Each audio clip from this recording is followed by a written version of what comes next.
വന്ന് ചർച്ച ചെയ്യണം എന്നുള്ള ഒറ്റ ആവശ്യത്തിന്റെ പേരിലാണ് ശോഭ ചേച്ചി ഇപ്പോൾ ഇവിടെ നിൽക്കുന്നത്. ഒരു പൊതുപ്രവർത്തക എന്നുള്ളത് രണ്ടാമത്തെ കാര്യം. അതിലുപരിയായിട്ട് ഞാൻ നിൽക്കുന്നത് ഒരു ചേച്ചിയായിട്ടാണ്. അപ്പോൾ നമ്പറുകൾ ഇവിടെ 2-4 നമ്പറുകൾ തന്നിട്ട് പോകാൻ എന്തെങ്കിലുമൊക്കെ ആവശ്യങ്ങളുണ്ടെങ്കിൽ വിളിച്ചാൽ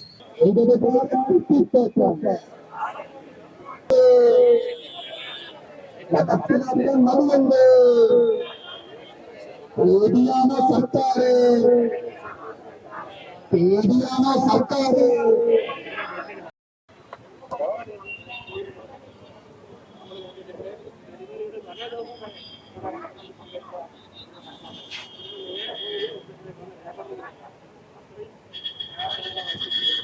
ഒന്നാമത്തെ വിഷയം എന്ന് പറയുന്നത് PSCക്ക് ഈ നിമിഷം വരെ PSC അംഗങ്ങളായി ഇരിക്കേണ്ടവരുടെ യോഗ്യതയെ കുറിച്ചോ അല്ലെങ്കിൽ ഒരു റൂൾസ് ആൻഡ് റെഗുലേഷൻ പോലും ഇല്ലാതെയാണ് കാലാകാലമായിട്ട് PSC പ്രവർത്തിച്ചുകൊണ്ടിരിക്കുന്നത്.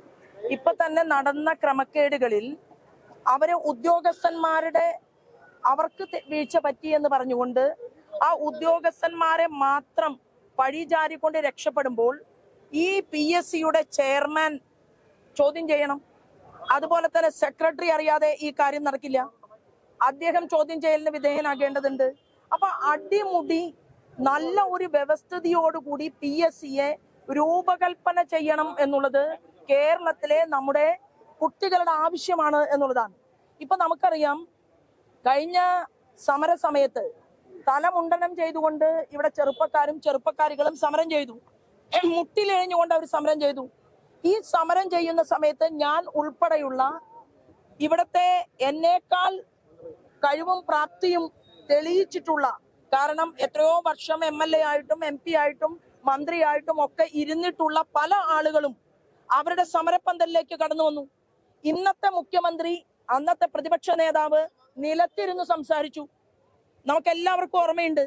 അപ്പോ അതിമനോഹരമായിട്ട് ചിരിക്കാൻ അറിയാവുന്ന, അതിമനോഹരമായിട്ട് സംസാരിക്കാൻ അറിയാവുന്ന ആൾ എന്ന് ആ വിശേഷണത്തിനപ്പുറം നമുക്ക് വേണ്ടത് എന്താണ്? നമുക്ക് പ്രവൃത്തിയാണ് വേണ്ടത്. ഇന്ന് കേരളം അഭിമുഖീകരിക്കുന്ന ഏറ്റവും വലിയ ദുരന്തം എന്ന് പറയുന്നത് അമ്മമാർ മാത്രമുള്ള വീടുകൾ വർദ്ധിക്കുന്നു.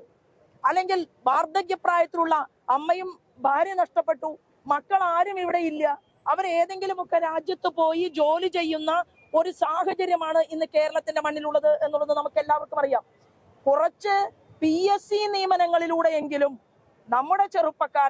നമ്മുടെ ചെറുപ്പക്കാരികളെ അവര് വെറുതെ അല്ലല്ലോ വരുന്നത്. അവര് കഷ്ടപ്പെട്ട് കഠിനമായി പണിയെടുത്ത് പ്രവർത്തിച്ച് അവർക്ക് അർഹത നേടിയതിന് ശേഷമാണ് ഈ തരത്തിൽ അവർ ഗവൺമെന്റിന്റെ മുന്നിൽ യാചിക്കേണ്ട ഒരു സാഹചര്യം ഉണ്ടാകുന്നത് എന്ന് പറയുമ്പോൾ അത് അത്യന്തം ദുഃഖകരമാണ് എന്നുള്ളത് ഒന്ന്. രണ്ടാമതായിട്ട് അതിനെന്താ മറുപടി പറയാൻ പറ്റാത്തത്?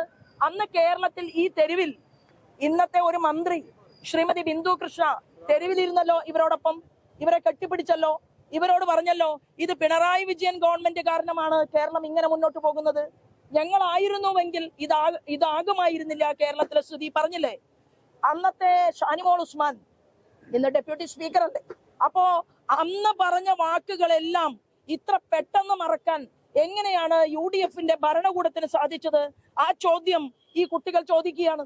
അപ്പൊ കുട്ടികൾക്കരികിലേക്ക് അടിയന്തരമായി ഉത്തരവാദിത്തപ്പെട്ട ആളുകൾ വരണം, അവരുമായിട്ട് ചർച്ച നടത്തണം. ആ പെൺകുട്ടി കരഞ്ഞപ്പോൾ അവളോട് ഞാൻ പറഞ്ഞത് കരയരുത് എന്ന് ഞാൻ പറഞ്ഞു. പക്ഷേ എന്തുകൊണ്ടാ കരയുന്നത്? ചെറിയ കുട്ടികളെ വീടിനകത്തിരുത്തിയാണ്. 6 മാസം പ്രായമുള്ള കുട്ടികളുള്ള അമ്മമാരുണ്ട്, ഗർഭിണികളായിട്ടുള്ള പെൺകുട്ടികൾ അവരിവിടെ വന്നിട്ടുണ്ട് സമരത്തിന്. എന്താണ് അവരുടെ അവസ്ഥ? അവരുടെ മാനസികമായിട്ടുള്ള, ശാരീരികമായിട്ടുള്ള അവരുടെ അവസ്ഥ എന്താണ്? ആ അവസ്ഥയെ കുറിച്ച് യാതൊരു പരിശോധനയുമില്ലാതെ, ഒരു ചിന്തയുമില്ലാതെ കേരളത്തിന്റെ മുഖ്യമന്ത്രിക്ക് എങ്ങനെയാണ് ഇങ്ങനെ മാറാൻ സാധിച്ചത്? ഏത് ഡോക്ടറേറ്റ് ആണ് മിസ്റ്റർ VD സതീശൻ അങ്ങ് എടുത്തിട്ടുള്ളത്? അങ്ങ് പ്രതിപക്ഷ നേതാവിന്റെ കസേരയിൽ ഇരുന്നു കൊണ്ട് ഈ കേരളത്തിലെ ധാർഷ്ട്യമുള്ള മുഖ്യമന്ത്രിയെ കുറിച്ച് അങ്ങ് എത്രയോ പ്രസംഗങ്ങളിൽ പറഞ്ഞു, എത്രയോ പ്രസംഗങ്ങളിൽ സംസാരിച്ചു. ഇന്ന് എന്തുകൊണ്ടാണ് ഇങ്ങനെ ഓന്തിനെ പോലെ നിറം മാറുക എന്ന് നമ്മൾ കേട്ടിട്ടുണ്ട്. അതിനർത്ഥം മുഖ്യമന്ത്രിയെ ഞാൻ ഇങ്ങനെ വിളിച്ചു എന്നല്ല. ആ രീതിയിൽ വാർത്ത വരരുത്. ഞാൻ പറഞ്ഞത് എന്താണ്? നമ്മൾ കേട്ടിട്ടുണ്ട്, തരാതരം പോലെ കാര്യങ്ങൾ മാറ്റി പറയുക, തരാതരം പോലെ ആക്ഷനിൽ മാറ്റം വരുത്തുക, തരാതരം പോലെ തന്റെ പ്രവൃത്തികളിൽ മാറ്റം വരുത്തുക. എങ്ങനെ സാധിച്ചു കേരളത്തിന്റെ പഴയ പ്രതിപക്ഷ നേതാവിന് ഇങ്ങനെ? അപ്പൊ കേരളം ഇങ്ങനെ ജനങ്ങൾ ഉറ്റുനോക്കുന്നുണ്ട്. കേരളത്തിന്റെ മുഖ്യമന്ത്രി അടിയന്തരമായിട്ട് അങ്ങ് ഈ വിഷയത്തിൽ ഇടപെടേണ്ടതാണ്. കാരണം ഒരമ്മ താങ്കൾ മുഖ്യമന്ത്രിയായി സത്യപ്രതിജ്ഞ ചെയ്യുന്ന ദിവസം ഒരമ്മ കയറി വന്നപ്പോൾ മാധ്യമ സുഹൃത്തുക്കളോട് ആ വരവിനെ കുറിച്ച് പ്രതികരിച്ചത്, പല മന്ത്രിമാരും പല രാഷ്ട്രീയക്കാരും പ്രതികരിച്ചത് നമ്മളൊക്കെ കണ്ടതാണ്. അപ്പൊ എന്റെ തൊട്ടടുത്ത് ഇവിടെ വന്ന് ഈ പെൺകുട്ടികളുടെ അവർക്കൊരു ആശ്വാസം കൊടുത്ത് അവരോട് സംസാരിക്കണം. അതുകൊണ്ട് തീർച്ചയായിട്ടും ഇവർ നടത്തുന്ന ഈ കഠിനമായിട്ടുള്ള സമരം, ആ സമരം കണ്ടില്ലെന്ന് വെച്ചുകൊണ്ട് കഴിഞ്ഞ ഗവൺമെന്റിന്റെ ഉടുപ്പ് തന്നെയാണ് കേരളത്തിന്റെ മുഖ്യമന്ത്രി ഇപ്പോഴും അണിയാൻ ഭാവമെങ്കിൽ സമരത്തിന്റെ രൂപവും ഭാവവും മാറാൻ, അവരോടൊപ്പം നിൽക്കാൻ മറ്റു രാഷ്ട്രീയ പ്രവർത്തകർ തയ്യാറാകും എന്ന് പറയാനാണ് ഞാൻ ഈ അവസരത്തെ ഉപയോഗപ്പെടുത്തുന്നത്. പരിപൂർണമായിട്ടുള്ള പിന്തുണയുണ്ട്. ഇന്നലെ ഞങ്ങളുടെ സംസ്ഥാനത്തിന്റെ ഭാരവാഹി യോഗമുണ്ടായിരുന്നു. ആ യോഗം ഉൾപ്പെടെ ഞങ്ങൾ ചർച്ച ചെയ്തിട്ടുള്ളത് ഈ PSC എന്ന് പറയുന്ന നമ്മുടെ ഈ PSCയെ തന്നെ കൃത്യമായിട്ടുള്ള റൂൾസിന്റെയും റെഗുലേഷന്റെയും അടിസ്ഥാനത്തിൽ പുനഃപരിഷ്കരിക്കേണ്ടതാണ്. ഇന്ന് ഇവർക്ക് നഷ്ടപ്പെടുന്ന മാസവും വർഷവും അത് തിരിച്ചു കൊടുക്കാൻ ഒരു രാഷ്ട്രീയക്കാരനും സാധ്യമല്ല എന്നുള്ളതാണ്. ഒരു വ്യക്തിയുടെ ജീവിതത്തിലെ 1 മണിക്കൂർ നഷ്ടപ്പെടുക എന്ന് പറഞ്ഞാൽ അത് വലിയ കാര്യമാണ്. സമയത്തിന് വലിയ വിലയുണ്ട്. അവർക്ക് ആവശ്യമായ രീതിയിൽ അവരോട് അനുഭാവപൂർണമായിട്ടുള്ള സമീപനം സ്വീകരിക്കാൻ കേരളത്തിന്റെ മുഖ്യമന്ത്രി തയ്യാറാകണം എന്നാണ് ഭാരതീയ ജനതാ പാർട്ടിയുടെ ആവശ്യം. മറ്റൊരു കാര്യം കൂടെ, ഈ BJP-യുമായി ബന്ധപ്പെട്ട് ഈ തെരഞ്ഞെടുപ്പ് ഫണ്ട് അട്ടിമറിച്ചെന്നൊരു ആരോപണം വരുന്നത്, പക്ഷെ അതിൽ നേതാക്കളായാലും കൃത്യമായ പ്രതികരണം നടത്താൻ തയ്യാറാണ്. ഞാൻ ഈ PSCയുമായി ബന്ധപ്പെട്ട ചോദ്യത്തിന് മാത്രം ഉത്തരം പറയാനാണ് ഇവിടെ ആഗ്രഹിക്കുന്നത്. കാരണം മറ്റൊരു വിഷയത്തിലേക്ക് എന്റെ ഉത്തരം പോയാൽ അതായിരിക്കും നിങ്ങൾ കൊടുക്കുന്ന വാർത്ത എന്നുള്ളത് കൊണ്ട് തൽക്കാലം ഇവരുമായിട്ട് നമ്മൾ എല്ലാവരും സഹകരിക്കാം. ഇത് കഴിഞ്ഞാൽ ഞാൻ ഇന്ന് ട്രെയിൻ കയറി കൊല്ലത്ത് പോവും, നാളെ അത് കഴിഞ്ഞ് എറണാകുളത്തുണ്ടാകും, മറ്റന്നാൾ തൃശ്ശൂരുണ്ടാവും. ഏത് മാധ്യമ പ്രവർത്തകർക്കും ഈ കാര്യങ്ങളെ കുറിച്ച് എന്നോട് ചോദിക്കാം. നിങ്ങളും എന്നോടൊപ്പം ചേരണം, സഹകരിക്കണം. ഈ സമരം ഇതിന്റെ ഉദാത്തമായിട്ടുള്ള രീതിയിൽ ഈ സമരം അവസാനിപ്പിക്കാൻ ആവശ്യമായിട്ടുള്ള ധാർമ്മികമായിട്ടുള്ള പിന്തുണ അത് പൊതുപ്രവർത്തകരോടൊപ്പം എന്റെ മാധ്യമ സുഹൃത്തുക്കളും നൽകണം എന്ന് അഭ്യർത്ഥിച്ചുകൊണ്ട് ഈ വിഷയമായിരിക്കണം ഇന്നത്തെ വാർത്ത എന്നുകൂടി അപേക്ഷിച്ചുകൊണ്ടാണ് ഞാൻ എന്റെ വാക്കുകൾ നിർത്തുന്നത്. പ്രിയപ്പെട്ട കേരളത്തിലെ മഹാജനങ്ങൾ, കേരള ജനതയോടാണ് ഞങ്ങൾക്ക് ഈ പ്രശ്നങ്ങൾ മുഴുവൻ അവതരിപ്പിക്കാനുള്ളത്. ഏകദേശം തിരുവനന്തപുരം സെക്രട്ടേറിയറ്റ് പടിക്കൽ 25 ദിവസമായി നടന്നു വന്നിരുന്ന റിലേ സത്യാഗ്രഹ സമരം, അതായത് റിലേ നിരാഹാര സമരമായിരുന്നു നമ്മൾ ഇവിടെ നടത്തിയിരുന്നത്. ഈ സമരത്തിന് കാരണമായി വന്നിരുന്നത് 709/2023 എന്ന കാറ്റഗറി നമ്പറിൽ 2025 പുറത്തു വന്ന ഒരു LPST റാങ്ക് ലിസ്റ്റ് ഉണ്ടായിരുന്നു. ലിസ്റ്റ് വന്ന് ഏകദേശം 2 അധ്യയന വർഷങ്ങൾ കഴിഞ്ഞു. ഇപ്പോഴും 4 ജില്ലകളിൽ 1ാം റാങ്കുകാർക്ക് നിയമനമില്ല. ബാക്കി ജില്ലകളിൽ നമ്മുടെ വിരലിൽ എണ്ണിയാൽ തീരാവുന്ന മാത്രം നിയമനങ്ങളാണ് നടത്തിയിട്ടുള്ളത്. ഒഴിവുകൾ മുൻകൂട്ടി റിപ്പോർട്ട് ചെയ്യാതെ കഴിഞ്ഞ സർക്കാരും ഈ സർക്കാരും ഒളിപ്പിച്ചു വെക്കുകയും ഞങ്ങൾക്ക് നീതിപൂർവമായി കിട്ടേണ്ട ഒഴിവുകളിലേക്ക് ഡിപ്ലോയിഡ് ആയിട്ടുള്ള ടീച്ചർമാരെ നിയമിക്കുകയും ചെയ്തു. ഇനിയും ഞങ്ങൾക്ക് നിയമനമായി ഒരുപാട് ഒഴിവുകളുണ്ട്. അത് അവർക്ക് രേഖാമൂലവും തെളിവുകൾ സഹിതവും സമർപ്പിച്ചിട്ടും ഞങ്ങൾക്ക് അനുഭാവപൂർണമായ ഒരു നടപടിയും എടുത്തിട്ടില്ല. പിന്നെ ഈ ഡിവിഷൻ ഫാൾ വർദ്ധിച്ചു വരുന്ന സാഹചര്യത്തിൽ ഞങ്ങൾ നിലവിൽ 1:30 എന്നതാണ് അധ്യാപക വിദ്യാർത്ഥി അനുപാതം. അപ്പൊ അത് കുറക്കണം എന്നാവശ്യപ്പെട്ടുകൊണ്ട് ഞങ്ങൾ വിദ്യാഭ്യാസ മന്ത്രിക്കും മുഖ്യമന്ത്രിക്കും എല്ലാവരോടും ആവശ്യപ്പെട്ടിട്ടുണ്ടായിരുന്നു. കഴിഞ്ഞ സർക്കാരിന്റെ സമയത്തും ഇവിടെ സമരം നടത്തിയിരുന്നു ഇതേ ആവശ്യങ്ങൾ ഉന്നയിച്ചുകൊണ്ട്. അന്ന് ഞങ്ങൾക്ക് സമരത്തിന് ഫണ്ട് തന്നും സഹായിച്ചവരായിരുന്നു ഇപ്പൊ അധികാരത്തിലിരിക്കുന്നത്. അതായത് അന്ന് നമ്മുടെ സമരപ്പന്തൽ തേടി വന്ന് വ്യാജ വാഗ്ദാനങ്ങൾ തന്നിരുന്നു. അതായത് ഇന്നിരിക്കുന്ന സർക്കാർ UDF സർക്കാർ അധികാരത്തിൽ കയറി കഴിഞ്ഞാൽ ആദ്യം ഞങ്ങളുടെ ജോലി, അതായത് ഇപ്പോൾ 100 ദിന കർമ്മ പരിപാടികൾ പോലെ, പ്രിയദർശിനി പോലെ ഇവർ ഞങ്ങളുടെ പരിപാടിയും നടത്തുമെന്ന് ഞങ്ങളോട് പറഞ്ഞിട്ടാണ് സമരപന്തൽ വിട്ടത്. പക്ഷേ അധികാരത്തിലെത്തി കഴിഞ്ഞപ്പോൾ അവർക്ക് സൗകര്യപൂർവ്വം ഞങ്ങൾ മറന്നു കളഞ്ഞു. ഇതുവരെ 25 ദിവസം ഞങ്ങൾ ഇവിടെ നിന്നിട്ട് ഒരു ദിവസം പോലും ഞങ്ങളെ ഇങ്ങോട്ട് ചർച്ചയ്ക്ക് വിളിച്ചിട്ടില്ല. ധാർഷ്ട്യമായിരുന്നു അവർക്ക്. ഞങ്ങൾ എന്നും അങ്ങോട്ട്, കാരണം ആവശ്യം ഞങ്ങളുടേതായത് കൊണ്ട് ഞങ്ങൾ കയറി ചെല്ലുകയും അവർ ഇതൊക്കെ ചർച്ച എന്ന് പറഞ്ഞു കൊടുക്കുക. കാരണം ചർച്ചയ്ക്ക് ഒരു പ്ലാറ്റ്ഫോം ഉണ്ടല്ലോ, അതൊക്കെ പോട്ടെ, ഞങ്ങളുടെ നല്ല നന്മയ്ക്കായിരുന്നു. പക്ഷേ ഈ ചർച്ചകളൊക്കെ ചോർച്ചയായിരുന്നു. ഗവൺമെന്റ് സ്കൂളിൽ ചർച്ച നടത്തി ചോർച്ചയായിരുന്നു. കാരണം ചോർച്ച എന്ന് പറയുക തന്നെയാണ്. ചോർച്ച എന്ന് പറയാൻ കാരണം ഈ തിരുവനന്തപുരം ജില്ലയിൽ 55ഓളം ഡിവിഷൻ നഷ്ടപ്പെട്ട എയ്ഡഡ് അധ്യാപകരാണ്. കോഴ കൊടുത്ത് എയ്ഡഡ് മാനേജ്മെന്റ് സ്കൂളുകളിൽ അധ്യാപകരായി ജോലിക്ക് കയറി സർക്കാർ ശമ്പളം വാങ്ങുന്നവർ ഡിവിഷൻ ഫോൾ വന്നപ്പോൾ അവരെ സർക്കാർ ഞങ്ങൾക്ക് കിട്ടേണ്ട ഒഴിവുകളായ സർക്കാർ സ്കൂളുകളുടെ ഒഴിവുകളിലേക്ക് നിഷ്കരണം അവരെ പിന്നീട് വിന്യസിച്ചു.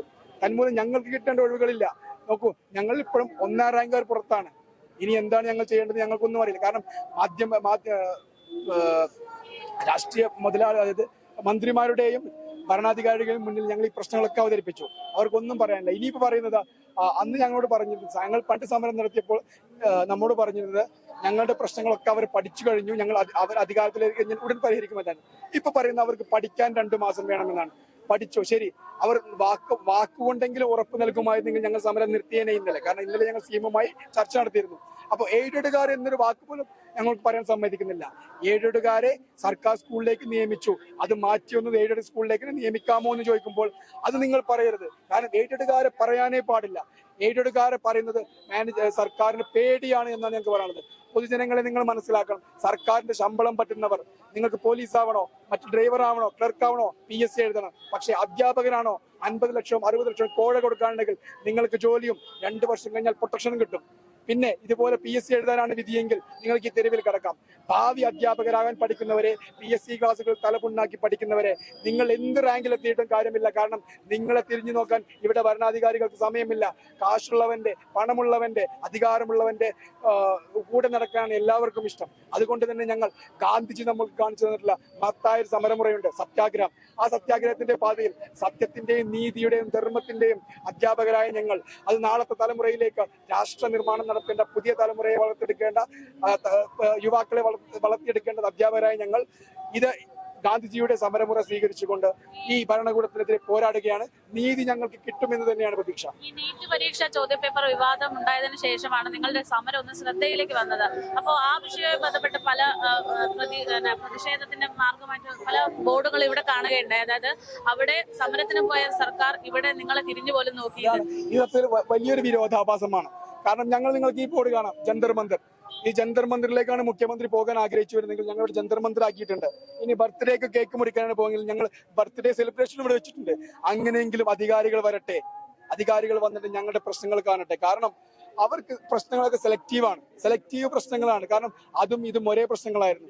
നീറ്റിന് പഠിക്കുന്ന പോലെ തന്നെ 5ഉം 6ഉം വർഷങ്ങൾ തലപൊണ്ണാക്കിക്കൊണ്ട് ഓരോ PSC ഉദ്യോഗാർത്ഥിയും പഠിക്കുന്നത്. ഇത് വെറുതെ കിട്ടുന്നതല്ല. ലക്ഷക്കണക്കിന് ഉദ്യോഗാർത്ഥികൾ മത്സരാർത്ഥികൾ പരീക്ഷ എഴുതിയിൽ മിടുക്കരായി തെരഞ്ഞെടുക്കപ്പെട്ടവരാണ് ഞങ്ങളൊക്കെയും. ഇന്റർവ്യൂവും എക്സാമും കഴിഞ്ഞ് വന്നവരാണ് ഞങ്ങളൊക്കെ. ഈ എന്താണ് ഞങ്ങൾക്കുള്ള അയോഗ്യത എന്ന് മാത്രം ഞങ്ങൾക്ക് അറിയുന്നില്ല. ഞങ്ങൾ മനസ്സിലാക്കുന്നു ഞങ്ങൾക്കുള്ള അയോഗ്യത, ഞങ്ങളുടെ കയ്യിൽ കെട്ടിന് കാശില്ല, ഞങ്ങൾ ആരുടെയും പെട്ടി തൂക്കി നടന്നിട്ടില്ല, ആരുടെയും പ്രിയപ്പെട്ടവരായി ഞങ്ങൾ മാറിയിട്ടില്ല. പക്ഷെ ഞങ്ങൾക്കൊന്നുണ്ട്, നീതിപൂർവമായ ജോലിയാണ് ഞങ്ങൾക്ക് വേണ്ടത്. നീതിപൂർവമായ ജോലി ഞങ്ങൾക്ക് തരണം എന്ന് തന്നെയാണ് ഞങ്ങൾക്ക് പറയാനുള്ളത്.